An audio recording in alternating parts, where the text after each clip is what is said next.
दोस्तों किसी भी क्रिमिनल केस के मामले में जब भी जांच होती है दोस्तों, तो क्या होता है कि जो भी संबंधित थाना होता है वहां से कोई इंस्पेक्टर या फिर सब इंस्पेक्टर लोगों से संपर्क करता है।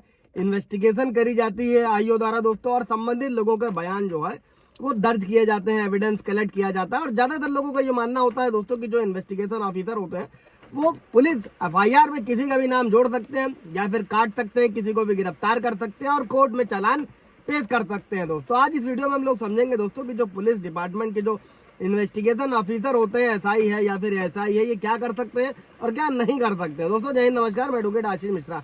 लाइक कर दीजिएगा, शेयर कर दीजिएगा, सब्सक्राइब कर दीजिएगा ताकि इन्फॉर्मेशन और लोगों को मिल सके दोस्तों किसी भी क्रिमिनल सूट के मामले में। दोस्तों भारतीय नागरिक सुरक्षा संहिता की धारा जो नया कानून है उसमें 188 से लेकर 190 यानी 188 से लेकर 190 ये सुनिश्चित करती है दोस्तों कि जांच के बाद में जो है वो उचित तरीके से रिपोर्ट किया जाए दोस्तों, और आरोपी को पर्याप्त सबूत न मिलने पर रिहा किया जाए, और अगर पर्याप्त सबूत है तो उसे मजिस्ट्रेट के पास में भेजा जाए। और जो धारा 188 है दोस्तों, इस धारा के अनुसार जब भी कोई अधीनस्थ पुलिस अधिकारी कोई जांच करता है तो उसे जांच के परिणाम जो होते हैं वो पुलिस स्टेशन के प्रभारी जो भी अधिकारी होते हैं उनको रिपोर्ट करना जरूरी होता है। फॉर एग्जाम्पल मान लीजिए कोई एक चोरी की घटना होती है और उसकी जांच किसी निचले स्तर के अधिकारी द्वारा की जाती है। जांच पूरी होने के बाद में अधिकारी अपने निष्कर्ष पर जो भी पुलिस स्टेशन के प्रभारी होगा उसको सौंपेगा, और अगर पर्याप्त सबूत नहीं है तो आगे की कार्रवाई नहीं की जा सकती है। लेकिन अगर पर्याप्त सबूत मिलते हैं तो आरोपी को, जैसा कि कानून है कि 24 घंटे के अंदर जो है मजिस्ट्रेट के सामने पेश करना होगा दोस्तों, उसकी प्रक्रिया शुरू करी जाती है। अब अभी दोस्तों इसके बाद में धारा 189 क्या कहती है, अगर जांच के बाद जो पुलिस स्टेशन का प्रभारी है, अधिकारी ये पाता है कि पर्याप्त सबूत है और संदेह के आधार नहीं है, मतलब पर्याप्त सबूत या संदेह का आधार नहीं है, तो आरोपी को मजिस्ट्रेट के पास भेजा जा सके, और अगर आरोपी हिरासत में है तो उसे रिहा कर दिया जाएगा। लेकिन रिहाई से पहले एक बॉन्ड या जमानत या बेल बॉन्ड पर हस्ताक्षर करना हो, जिसमें वो मजिस्ट्रेट के सामने पेश होने का जब भी जरूरत होगी उसका वादा सुनिश्चित किया जाएगा। और ये धारा ये सुनिश्चित करती है दोस्तों, ये फिक्स करती है कि सबूतों की कमी के कारण निर्दोष व्यक्ति को अनावश्यक रूप से हिरासत में न रखा जाए, लेकिन भविष्य में, फ्यूचर में किसी भी जरूरत होने पर उसकी उपस्थिति को सुनिश्चित किया जा सके।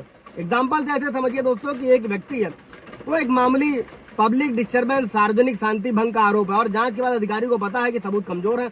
ऐसी स्थिति में क्या होगा, आरोपी को जमानत पर रिहा किया जा सकता है, लेकिन उसे यह वादा करना होगा कि वो मजिस्ट्रेट के सामने पेश होगा अगर आगे की कार्रवाई की जरूरत होती है। और धारा 190 क्या व्यवस्था करती है दोस्तों कि अगर जांच में पर्याप्त सबूत या संदेह की उचित आधार मिलते हैं तो धारा 190 के तहत जो पुलिस स्टेशन के प्रभारी होंगे वो क्या करेंगे, आरोपी को मजिस्ट्रेट के पास भेजा जाएगा, जो कि आरोपी पर लगे आरोप की जो भी सुनवाई होगी ट्रायल करने या फिर उसे ट्रायल के लिए भेजने का अधिकार रखते हैं। और अगर ऐसे में भी अगर अपराध जो है दोस्तों वो अवेलेबल है, जमानती है, और आरोपी को जमानत देने के लिए जो है सक्षम है, तो अधिकारी क्या करेंगे, उसे जमानत देकर उसे मजिस्ट्रेट के सामने पेश होने का आदेश देंगे। और अगर आरोपी हिरासत में नहीं है तो पुलिस अधिकारी उससे सुरक्षा के तौर पर बॉन्ड लिया जाएगा ताकि वो मजिस्ट्रेट के सामने पेश हो सके। अब इसमें होता क्या है दोस्तों, ऑफेंसेस दो तरीके के होते हैं, कॉग्निबल ऑफेंस, नॉन कॉग्निबल ऑफेंस, उसे भी समझ लेते हैं। अब इसके 190 के कई सबसेक्शन है दोस्तों। सबसेक्शन 1 क्या कहता है कि अगर पर्याप्त सबूत मिलते हैं और अपराध गैर जमानती है तो आरोपी को मजिस्ट्रेट के पास भेजा जाएगा।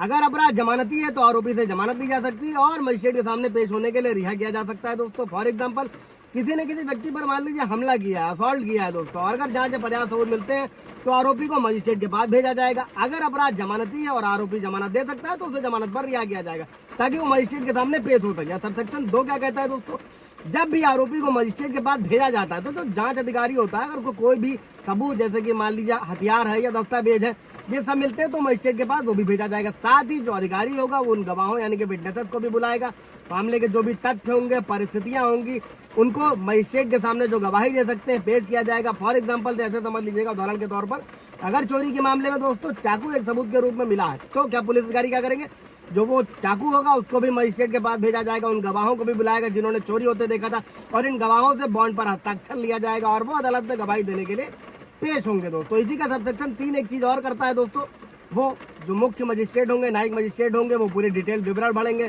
सबसेक्शन 4 में जो है बॉन्ड की जो कॉपी होगी अगर आरोपी और उसके परिवार के सदस्य जो भी होंगे उनको प्रदान करी जाएगी दोस्तों। ये पूरी व्यवस्था करी गई कानून में। आशा है जानकारी इसलिए जरूरी है ताकि डरने से अच्छा होता है कि बेहतर आप कानून को समझ सके और अपने मैटर को हैंडल कर सके। कोई सवाल जवाब होगा दोस्तों तो पूछिएगा। Thank you.